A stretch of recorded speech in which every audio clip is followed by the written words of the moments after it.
Okay, thank you, Alain, for having me here, for having a chance to share our latest work on Homeodomain transcription factors. There's unconventional functions in visual system development. Fortunately, the two previous talks gives a lot of introduction to my our studies, so I can skip a lot of things. So as Alain already talked about the commutations in birth rates, so in case of the, we are only focusing about visual system, that is two eyes cross the midline to provide the visual information to contralateral side of the brain. In case of the human, there's 50% of the retinal ganglion cell project the other side of the brain, while the other 50 projected the same side of the brain. In case of the mouse, about 3 or 4% of the retinal ganglion cell kept on projecting the same side. In contrast, while the rest of the 97% of the ganglion cell project the same side of the brain, the other side of the brain. In case of the bird and fishes and the other species of the vertebrates, entire retinal ganglion cell project the other side of the brain to provide the visual information. So there already talk about the robo slits and then the other those kind of molecules that control the growth of the axons. In case of the vertebrate visual system, retinal ganglion cell initiate the project from the retina, project to the optic disc, exit the retina, and then they proceed the optic stalk to meet the optic chiasm, that is the midline where the retinal ganglion cell cross the midline, and then they just proceed the optic tract to meet the optic tectum or spira colliculus in the case of the mammals, or lateral genicular nuclei that is project topographic manner of the retinal ganglion cell to the thalamus. In case of the here of the vertebrate retina, they project either the other side of the brain and the same side of the brain. That is determining where that optic chiasm is locating. In the case of optic chiasm, there's a lot of guidance factors also already published and already known to determine which side of the brain they are proceeding. In case of the, here's afferent B2 is highly initiated where ventral hypothalamic radial glial cells that is recognizing the specific retinal ganglion cell axon that is projected from, in case of the mouse, there's only temporal, ventral temporal area so are expressing FB1 receptor. So this reason only subpopulation, 3% of the populations are projected in the same side while the others are lacking this FB1 receptor is projecting in the other side. In case of the human, about 50% are having this kind of F3 receptors. That's the reason they are projected to the same side. But here is, as you can see, in a slit is also located in the midline. They are inhibiting the growth of the retinal ganglion cell axon. But in case of the, in principle, as Alain already explained in spinal cord or other brain areas, there are two types of the axon guidance cues. One is repulsive as like a robo and slit interaction. The other one is like a natrin and DCC. Those are attractive. They are promoting the growth of retinal ganglion, the axons. So, but in here, by far, only known guidance cues in the midlines are repulsive. So that's the reason it's been explained. The growth of the retinal ganglion cell axon to the brains are mainly controlled by only negative cues. For example, retinal ganglion cell axon exit the retina, and then they are wrapped around by semaphorin. So they are inhibiting retinal ganglion cell projecting out of the optic stalk. So, and then they are meet in the ventral diencephalic areas. They are meet the slits, avoiding the projecting retinal ganglion cell axon to the preoptic areas or the other ventral areas. So that's the reason they are surrounded by the wall of the negative axon guidance cues. But in principle, we apply the same principle where the another brain areas or spinal cord, there should be some positive guidance cues that are promoting the growth of the retinal ganglion cell where the optic chiasm forms. And third one is, as already explained in the case of FB1 receptor and FRB2 ligands, only subset of the retinal ganglion cells are having the responses to the attractive cues in the ventral diencephalic areas. So that's the reason 95% and 97% of the retinal ganglion cells cross the midline, while the others are already selected to assess, cannot assess the midline. So,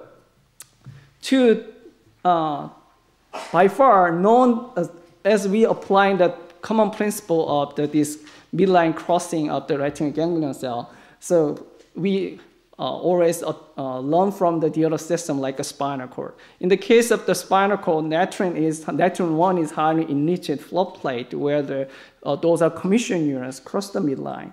As Alain already introduced about the behavior of the commission neurons to cross the midline, these guys are recognizing the negative cues, robo, and then they recognize positive cues like a natrin, proceed the midline.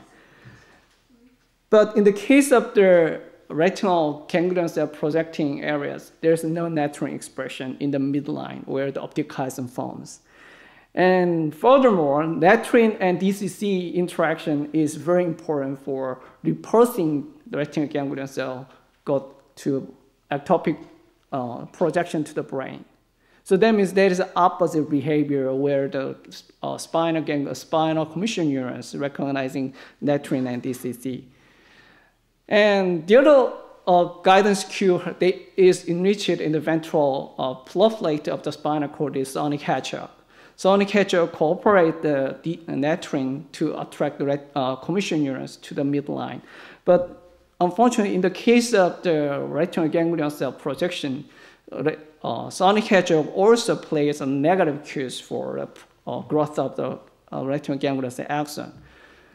So only known attractive cues that is enriched in the ventral hypothalamic areas are VEGF-A.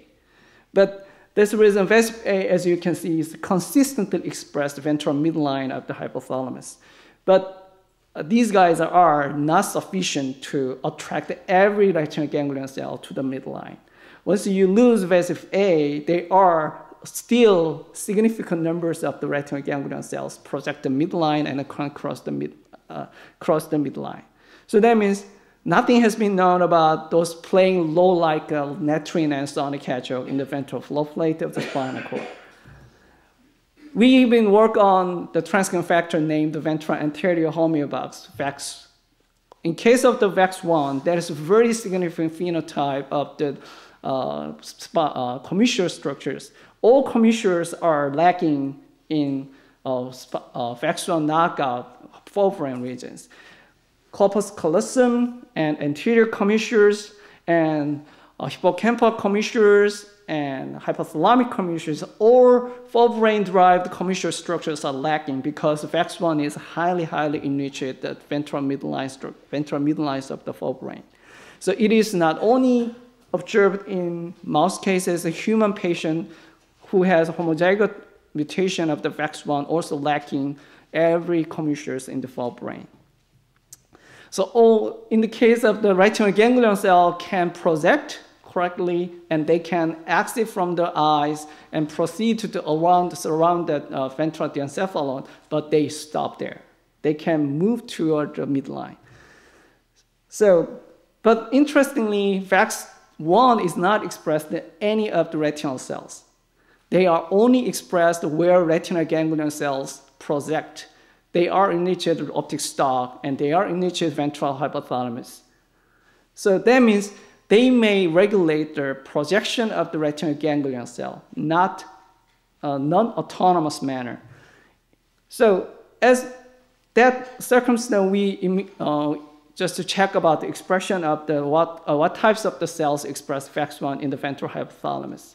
So like already known, the ventral hypothalamus radii glia, that is expressing afferin B2 that is involving the repulsive interaction to the retinal ganglion cell. They are also expressing VAX1. So that's the reason VAX1 may control the growth of the retinal ganglion cell to the midline. So we check that possibility in through some genetic models. So in case of VAX1, it has been suggested VAX1 is transcription factor. So that means probably subtypes of these radioglial cells might not be developed in the absence of the VAX1. But the thing is, even the numbers are a little bit decreased, but still radioglial cells are developed properly in the VAX1 knockout mice. So that means it's not about the development of the radioglial cells in the ventral hypothalamus. And also, these VAX1 defective, VAX1 knockout optic stalk cells are also developed normally, but they are not able to interact with the retinal ganglion cell.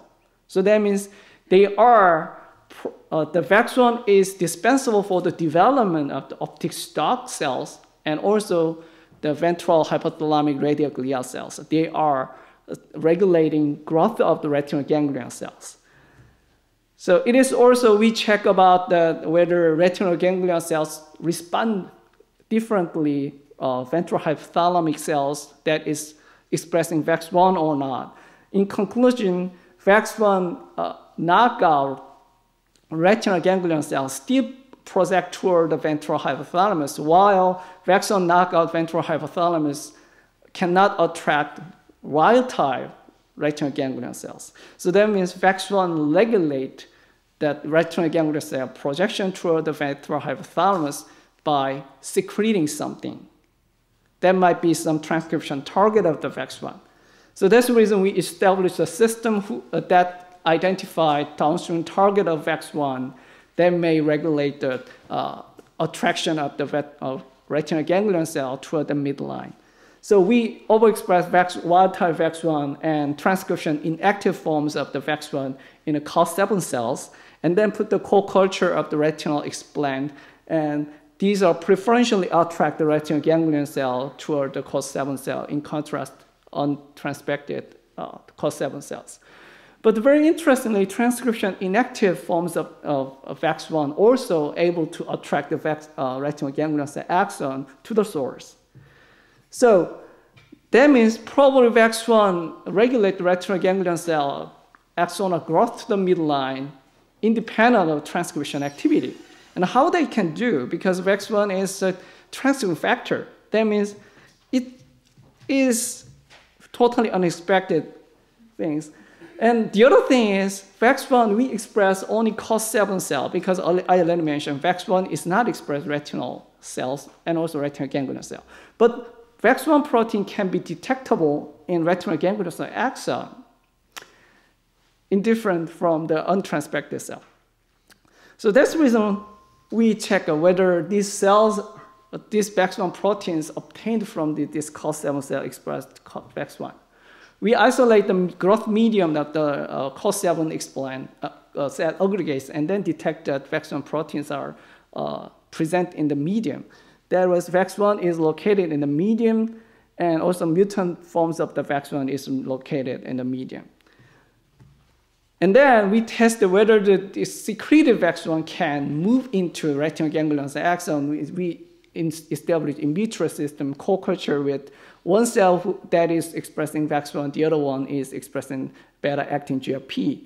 As you can see, VAX1 is expressed in GFP negative cells, but they are also can be detectable in GFP positive cells. In case of VAX2, it didn't. So that means that is very specific property of VAX1 in case of the cell transfer and secretion. So again, VAX1 is never expressed in retinal ganglion cell. In terms of the mRNA level, they are lacking in the retina. They are expressed optic disc and optic stalk. But protein itself is high, it can be detectable in the retinal ganglion cell axon and even retinal ganglion cell body to here. So we just compare the beta-gal that is knocking in one VAX1 allele, but these are detectable only in retinal optic stalk astrocyte precursor cell, not in retinal ganglion cell axons or cell bodies. So not only these guys can be detectable at the levels of the macro scale, we also check about the VAX1 is really located in the retinal ganglion cell, axon, and cell body by immuno-EM, and they are highly initiated retinal ganglion cells, plasma membrane, outside the membrane, and also in the cell body. So that means VAX1 seems to be secreted from optic stalk, astrocyte precursor cell, or ventral diencephalic hypothalamic radioglia cells. Then we tested whether this secreted VAX1 can really function for promoting the growth of the retinal ganglion cell axon by adding recombinant VAX1 protein into retina explant. And then they promote the growth of the retinal ganglion cell axon and also bundling too. But when we add VAX1 antibody, they may capture the VAX1 in the medium. They block the localization of the axon, but also they block the promoting axon growth activity of the VAX1. Not only in vitro system, but also we established semi-in vivo system. That is, we isolated embryonic brain, and then we implanted VAX1 secreting collagen gels in the third ventricle where the hypothalamus is located. And then we put that VAX1 antibody or normal rabbit antibody. And then VAX1 antibody implanted explant. They mimic the VAX1 knockoff phenotype. Retinal ganglion cells are stuck in the lateral wall of the ventral diencephalon. So that means secreted VAX1 might promote the projection of the retinal ganglion cell to the midline. So we tested where really this VAX1 is transferred into retinal ganglion cell axon, and then they promote the growth. I think that the quality is not good enough. FYTC labeled recombinant VAX1 protein can enter axon and then promote it to the retinal ganglion cell axonal growth comparing to control 6-his peptide added sample. And furthermore, VAX1 protein added into third ventricle of VAX1 knockout ventral diencephalon also promote that resume the growth of the retinal ganglion cell axon to the third ventricle, even they cannot recover optic chiasm properly because the source of the VAX1 proteins are not here in the third ventricle. So that means VAX1 is maybe has some unconventional function that promote the retinal ganglion cell axonal projection toward the midline. But we don't know how they can do, how this protein do this kind of function. That's the reason we implanted some Drosophila system to screen some of the regulatory genes involving the VAX1 transfer and VAX1 secretion. So in case we fail to establish it in the eye system because our VAX1 has transcription factors that disrupt the development to eye, but luckily we can have Drosophila wing emissioner disc that is expressing VAX1 in the midline. But as we can see in cells, in culture system, VAX1 can be transferred to neighboring cells while the red proteins are still residing in the where the cells expressing this protein. And then we isolated some of the positive regulators that is syndecan and protein, that is heparin sulfate, the proteoglycan. So whenever we overexpress syndecan in the same cell what the VAX1 expressed, these guys are blocking the transfer of the VAX1 in the neighboring cell because these guys are highly initiated in the cell. As soon as VAX1 is secreted, they capture it. While syndecan mutant, they have more diffusible secretion of the VAX1 in the neighboring cells. It's the same case of the glypican. It's a DALI-like protein, also have same ability to block the transfer of the VAX1 protein like the syndecan. So because it's been already known that syndecan and glypicans are highly enriched in retinal ganglion cell axon, and they are also very important for the axonal crossing the midline because they function as a co-receptor of a lot of axon guidance cues. So we check about where really VAX1 can interact with syndecan or glypican, and then they interact with the protein, and that is not mediated by protein backbone that is sensitive to heparin sulfate sugar moiety. So that means VAX1 is secreted, and then from the optic stalk and ventral hypothalamus, and then they captured by syndican or glypican in the retinal ganglion cell axon. We tested this is really things happen in, and also that is related about the axon growth stimulator effect of the VAX1. We added VAX1 protein retinal explant, and then we treat the heparinase or chondroitinase to observe whether this is blocking the VAX1 transfer and also axonal growth. That is, heparinase block the axonal growth and the VAX1 entrapment in the axon, but not chondroitinase. That means it is very specific to heparin binding of the VAX1. We also get the information from the Alain's lab that is VAX1 share the sugar binding motif of the OTX2, and then that is somewhat blocking the binding of the VAX1 into axon. So summarizing these things, we initially questioned about where some positive cues are presenting in the midline of a hypothalamus that is optic chiasm forms. We propose VAX1 is one of the positive cues that promote the growth of the retinal ganglion cell to the midline. Then, whether this is functioning as a canonical ligands or some of the, because VAX1 proteins not only detected in the axon membrane, but also they are detected in the cytoplasm. So, and also, Lady Alain Prochiantz and their colleague repeatedly show that these proteins has cell-penetrating activity. VAX1 also share that cell-penetrating residues of the homeodomain because this is a homeodomain transcription factor. We mutated that critical WF amino acid by SR and then check about whether these guys can involve in this axonal penetration or growth. WF mutant VAX1 cannot enter into axon membrane, still even they can bind in the axon surface, but they cannot enter into the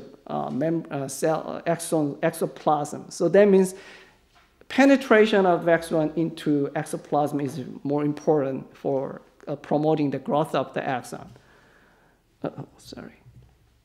And then we question what these guys do in the axon, and we isolated some of the interacting protein in the exoplasm. And then we detected a lot of ribosomal proteins and translation regulatory proteins are co-immunoprecipitated with the VAX1.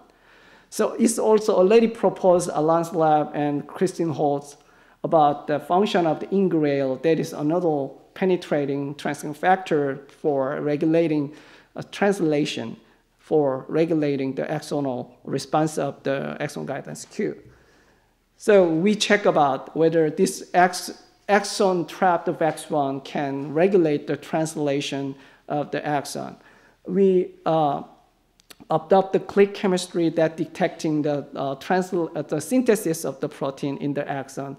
VAX1 is, as we already shown, the VAX1 entrap the axon, and then they promote the synthesis of the local protein in the axon, while VAX1 penetration defect protein cannot. This is axonal event. We just cut out the cell body, only detect the axon. They can promote the growth of axon and also synthesis of the local protein. So that means VAX1 is secreted in midline and then function in the axon to promote the growth of the axon to the midline.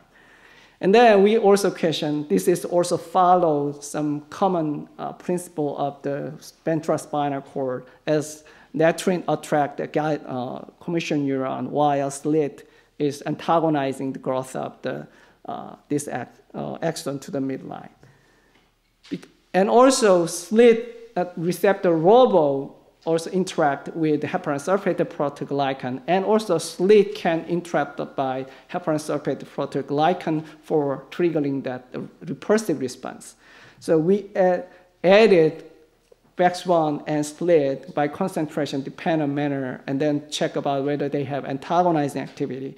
Indeed, adding slit protein to where the VAX1 is presenting, they inhibit the activity of the VAX1 for promoting retinal ganglion axon, also penetration of the VAX1 into the axon.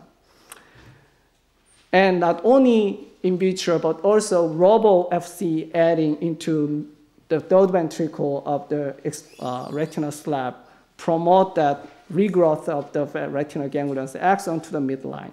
So that means third ventricle radial glia cells express VAX1 and secrete, and then they are at least impartial, promote the retinal ganglion axonal growth, and somehow they are compete with the slit for heparan sulfate proteoglycan, or they are regulating translation in the axon to promote the axonal growth.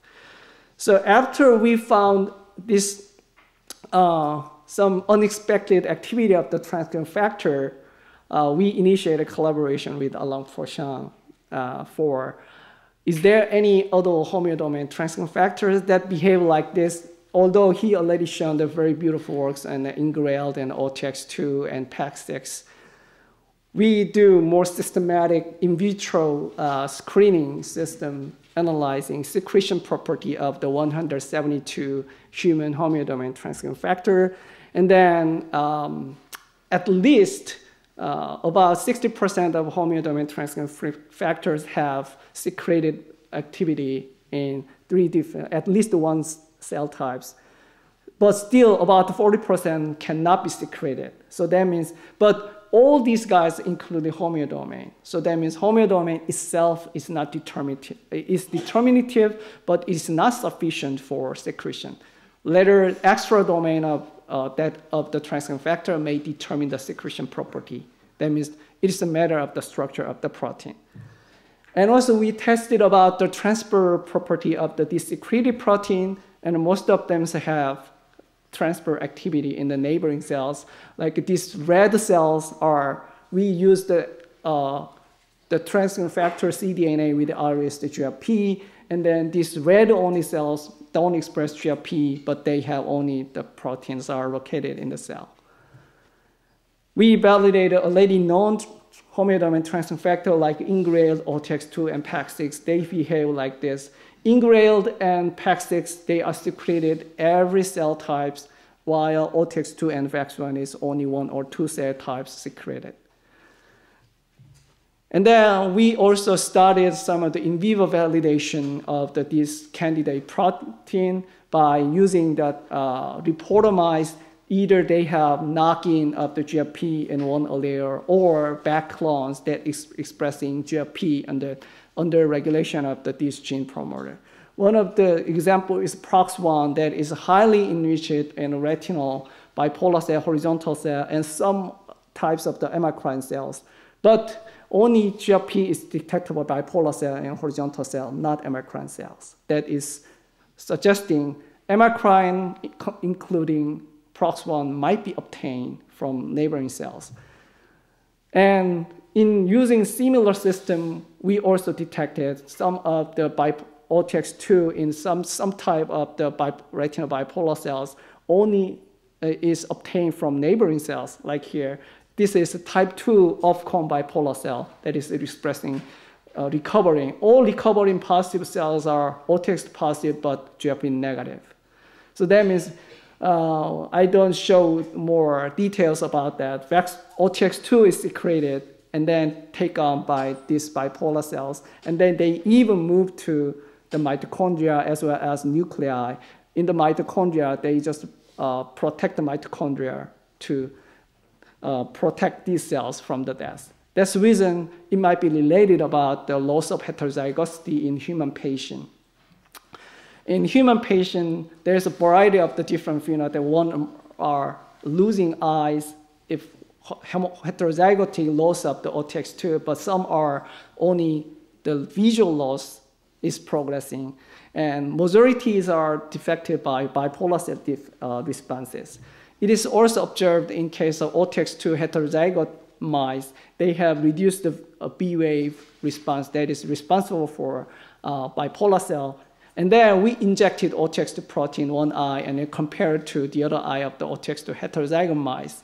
They can recover the vision at the levels of the retina, they also recover the cells, this recovering positive bipolar, type 2 bipolar cells stop degenerating after injection of the OTX protein.